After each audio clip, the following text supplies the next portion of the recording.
నిన్న సాయంత్రం నాకు ఒక నంబర్ నుంచి ఒక కాల్ వచ్చింది. నంబర్ చూడండి, 7386719629.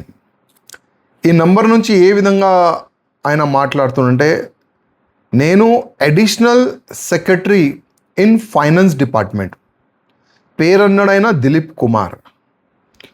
అదేవిధంగా ప్రైమ్ మినిస్టర్ వికసిత్ భారత్ ఒక స్కీమ్ లాంచ్ అయింది. ఆ స్కీమ్ కిందనే మన తెలంగాణ ముఖ్యమంత్రి గారు చీఫ్ మినిస్టర్ ఎంప్లాయ్మెంట్ ఆ స్కీమ్ కూడా మన చీఫ్ మినిస్టర్ గారు లాంచ్ చేసినారు కదా. కొంతమంది యువకులకి ఈచ్ కాన్స్టెన్సీ 3 కోట్ల రూపాయలు, అంటే ఒక యూత్కి 10 lakh rupees వాళ్ళు లోన్గా ఇస్తున్నారు. అదేవిధంగా 50% సబ్సిడీ ఉంటుంది.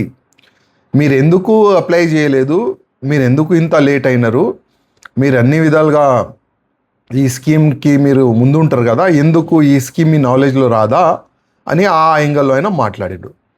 నేను చెప్పిన కరెక్టే, నాకు ఈ నాలెడ్జ్లో రాలేదు, నాకు తెలియదు. ఎందుకంటే ఫైనాన్స్ డిపార్ట్మెంట్ నుంచి డైరెక్ట్లీ నాకు కాల్ అంటే నేనైతే నిజం అనుకున్నా. దాదాపు నేను ఆయన చెప్పిన మాటలకి నేను నమ్మినా కూడా. మళ్ళా నాకు డౌట్ వచ్చింది, ఏదో ఒక తేడా కనబడుతుంది. ఎందుకంటే ఆయన మాటల్లో ఏమంటుండంటే, సార్ ఈ రోజే అంటే నిన్న నైటే మీరు ఆధార్ కార్డులు అన్నీ పెట్టాలి, ఎందుకంటే దాంట్లో ఎంతమంది కేపబుల్ ఉన్నారో లేరో అది మొత్తం మేము చూసుకోవాలి.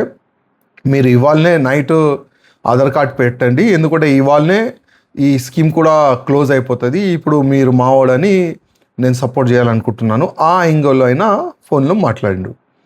నేను మంచి సార్, నేను మాట్లాడి ఇప్పుడే మీకు అప్డేట్ చేస్తాను, ఫోన్ కట్ చేసి మన భట్టి గారు పిఏకి నేను కాల్ చేసిన.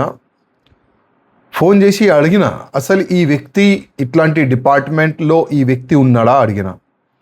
భట్టి గారు పిఏ అన్నాడు, లేదు సార్ ఇట్లాంటి వ్యక్తి లేడు, ఇట్లాంటి స్కీమ్ కూడా ఇంకా ముందు తీసుకొని పోవాలని అట్లాంటి కూడా ఇంకా లేదు అని ఆయన పిఏ అంటే నాకు డౌట్ వచ్చేసింది, ఇది ఫేక్ కాల్ అని. ఎందుకంటే గతంలో కూడా ఇట్లాంటి కాల్స్ చాలా వరకు వచ్చింది. అంటే జనాలకి ట్రాప్ చేస్తున్నారు, జనాలు ట్రాప్ అవుతున్నారు, మనం చూస్తున్నాం. అంటే ఇప్పుడు ఈ ట్రాప్ చేసేవాళ్ళు, ఈ మోసగాలు ఎమ్మెల్యేస్ కూడా ఏడుస్తలేరు. ఎందుకంటే ప్రతి ఒక్క ఎమ్మెల్యే ప్రతి ఒక్క స్కీము బెనిఫిట్ ఆయన నియోజకవర్గం ప్రజలకి వెళ్ళాలని ఒక ఆలోచనలో ఉంటారు ప్రతి ఒక్క ఎమ్మెల్యే. ఇట్లాంటి ఫోన్ కాల్స్ అదేవిధంగా ఫైనాన్స్ నుంచి కాల్ వచ్చింది, ఇట్లాంటి ఒక మంచి స్కీము 30 మెంబర్స్కి మనం డబ్బులు ఇప్పించవచ్చు, దాంట్లో ఇంకా 50% సబ్సిడీ అంటే ఇమ్మీడియట్గా ఎమ్మెల్యేస్ యాక్టివ్ అయ్యి అన్ని విధాలుగా ముందుకు వెళ్ళాలని ఆలోచన చేస్తారు. కానీ ఇది టోటల్ ఫేక్ కాల్. ప్రతి ఒక్క ఎమ్మెల్యేస్కి ఎంపీస్కి నేను రిక్వెస్ట్ చేస్తున్నా, తెలంగాణ ఆంధ్ర, ఎందుకంటే ఈ లాంగ్వేజ్ మీరు విన్నర్ అనుకుంటున్నాను. ఈ లాంగ్వేజ్ ఆయన ఏ యాంగిల్లో అయినా మాట్లాడుతుండే అనుకోదాం. 2 స్టేట్ నేను కోట్ చేస్తున్నా. తెలంగాణ ఆంధ్రప్రదేశ్ ఎమ్మెల్యేలు కొద్దిగా జాగ్రత్త. ఇట్లాంటి ఫేక్ కాల్స్ వస్తే దాంట్లో మీరు ట్రాప్ కాకూడదు. ఎవరైనా ఫోన్ చేస్తే ఆధార్ కార్డు కానీ ఏదైనా డీటెయిల్ కూడా ఇవ్వకూడదు. ఎందుకంటే ఫస్ట్ అయినా ఆధార్ కార్డు అడుగుతాడు, మళ్ళా సార్ ఫీజు కట్టాలి, ఈచ్ మెంబర్ 10,000 20,000 50,000 అని ఆయన అడుగుతారు. దాంట్లో ఇమీడియట్గా మనం మన పిల్లల్ని కానీ మన కార్యకర్తలు కానీ మన పరిచయం ఉన్న వ్యక్తులకి ఇమీడియట్గా వాళ్ళకి ఫోన్ చేసి డబ్బులు మనం కట్టిస్తాం. దాని తర్వాత ఆ ఫోన్ స్విచ్ ఆఫ్ అయిపోతుంది. ఇప్పుడు ఈ ఫోన్కి నేను ట్రై చేస్తే ఈ ఫోన్ కూడా స్విచ్ ఆఫ్ అయిపోయింది, అంటే టోటల్ ట్రాప్.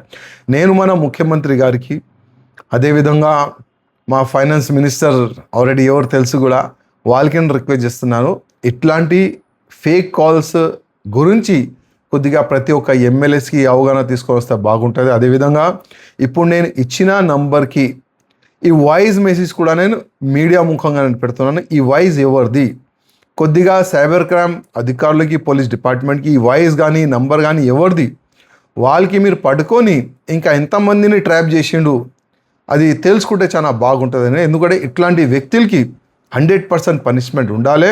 ఇట్లాంటి వ్యక్తులు 100% జైలుకి వెళ్ళాలని నేను మా ముఖ్యమంత్రి గారికి కోరుతున్నాను.